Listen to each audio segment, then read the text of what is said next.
guys, this is Anthony from Anthony's Customs, and for this review we're going to look at the SOTA Street Fighter Preview Dan HIBIKI figure. This is the player one, this is the alternate color, so we're going to review this guy first. Only difference in accessories is the teal colored one comes with a blue fireball. Nice and translucent though. If it's not translucent like this, then it's a bootleg. The player one comes with the green one, but we'll get to that in a second. We're going to set this guy aside. Don't need to use him for the review. Dan stands at just over 6.5 inches tall. He's on the same body as the other preview guys. It's the Akuma body from round 4.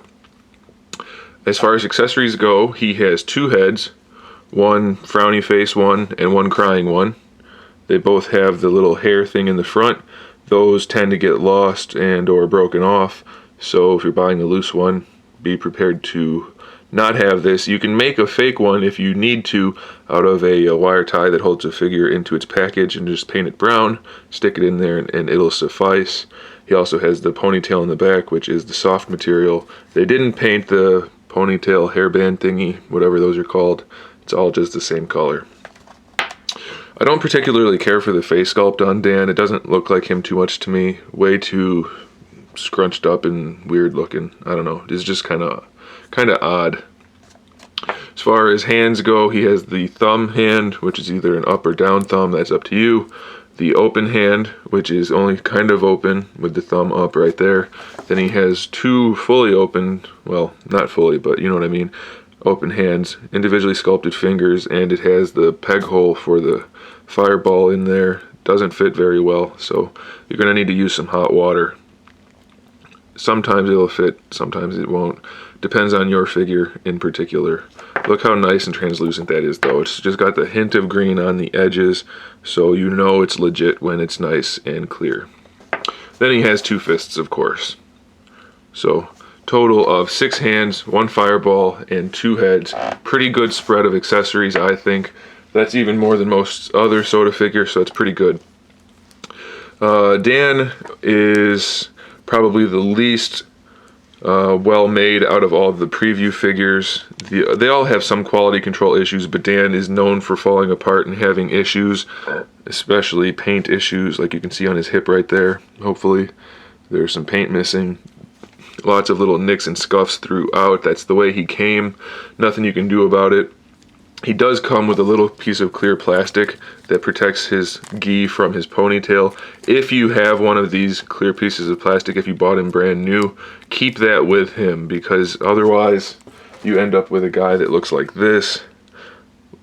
This one never had the plastic in there, believe it or not. I don't know why. He does have water on him right now though. That's not glue or anything.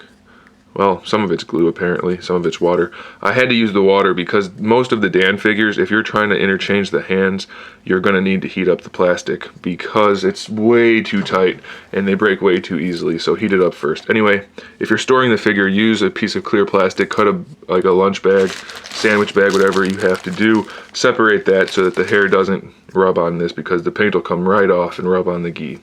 Okay, let's talk about articulation. The head is on a double ball peg, so pretty good range of motion. It pops off way too easily though, and I know that's probably because they wanted to make it easy to interchange the heads, but the head doesn't go on easily at all. And this one is too loose, so I don't know what to tell you. It's a problem. Like I said, Dan's full of problems, but it is there, and it'll pose. Just don't pull on it or it'll come off. Ball disc shoulders, same as always. Sometimes they're really tight, sometimes they're really loose. No way to guess what you're going to end up with. Bicep swivel, single jointed elbow. Again, sometimes it's tight, sometimes it's loose. You never know. Wrist swivel, wrist pivot. He does have an ab crunch in there, same as all of the other guys that use this body. His is frozen though. He has a waist twist also frozen. Don't be too quick to try to twist that. Even though waist twists usually don't break, Dan's fall apart without even trying, so be careful with that. The gi is a soft material, so it won't get in the way of the articulation too much. He has T-jointed ball disc hips, thigh swivel built in, double jointed knees. Also frozen on this guy. Shin swivel, ankle pivot, foot swivel, or ankle rocker, whatever you want to call that, and a toe pivot. Dan He's a decent figure overall, but he's got so many problems. You're really just probably going to want to get him and stand him and leave him. Don't screw with him too much, or he'll break or fall apart or anything like that.